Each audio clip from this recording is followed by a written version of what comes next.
क्या बोल सकते हैं, इस कास्ट ने हमको वोट नहीं दिया, आप नहीं बोलते। मगर आप ये समझते कि मुसलमान आपका एक कैप्टिव है, बंधुआ मजदूर है। मुस्लिम समाज से अपील कर रहे हैं कि आप वोट डालने वाले मत बनिए, सिटीजन बनिए। वोटर मत बनिए, सिटीजन बनेंगे तो सिटीजन राइट्स आपको मिलेंगे।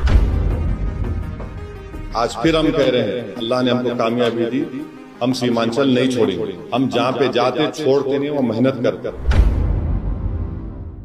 अगर बिहार में इलेक्शन लड़ते हैं तो ये कहा जाता है कि वोट करते लेके जा रहे हैं, जबकि जनस्वराज में तक खाता भी नहीं खुला। तो आप इस पर क्या कहना? एक बात सुनिए, अगर इंडिया अलायंस नहीं जीत रहा वहां पर, कितने 30 सीटों पर शायद, अब नहीं मालूम काउंटिंग कि 30 ऑड सीट, 34 पे अगर आप, तो आप बोल सकते कि दूसरे समाज ने हमको वोट नहीं दिया, आप नहीं बोल सकते ना। क्या बोल सकते, इस कास्ट ने हमको वोट नहीं दिया, आप नहीं बोलते। मगर आप ये समझते कि मुसलमान आपका एक कैप्टिव है, बंधुआ मजदूर है। कब तक आखिर ऐसा आप बोलते रहेंगे? और हम तो मुस्लिम समाज से अपील कर रहे हैं कि आप वोट डालने वाले मत बनिए, सिटीजन बनिए। वोटर मत बनिए, सिटीजन बनेंगे तो सिटीजन राइट्स आपको मिलेंगे।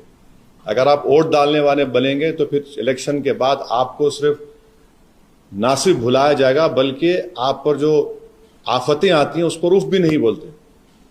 ये हम कंसिस्टेंटली बोल रहे हैं। उम्मीद करते हैं कि इस नतीजे से पूरे देश में एक पैगाम जाएगा, खास तौर से अल्पसंख्यक समाज के माइनॉरिटीज को, मुसलमानों को, और जो सेकुलर जहन रखने वाले लोग हैं। हम उम्मीद करते हैं कि वो देखें कि क्या क्या रीजंस हैं। आप उठाकर सिर्फ 2 चीजों को बोल देंगे तो फिर ये नहीं होने वाला है। पप्पू यादव ने कहा था कि अगर आमोर एमआईएम जीतती है तो वो पॉलिटिक्स छोड़। अब नहीं मालूम उनको कौन कौन छोड़ के, बहुत से लोग छोड़ के चले गए उनको। अब और कौन कौन छोड़ते, उन्होंने क्या करते, मेरे को नहीं, मैं तो नहीं बोला ऐसा। मैं ये बोला हूं कि पहला इलेक्शन हम आ रहे थे, हम बोले सीमांचल नहीं छोड़ेंगे। दूसरा जीते, हम 5 जीते, आप हमारे एमएलए को तोड़े, हम जीते, हम तोड़े, हमने कहा नहीं छोड़ेंगे सीमांचल को। आज फिर हम कह रहे हैं, अल्लाह ने हमको कामयाबी दी, हम सीमांचल नहीं छोड़ेंगे। हम जहां पे जाते छोड़ते नहीं, वो मेहनत करते।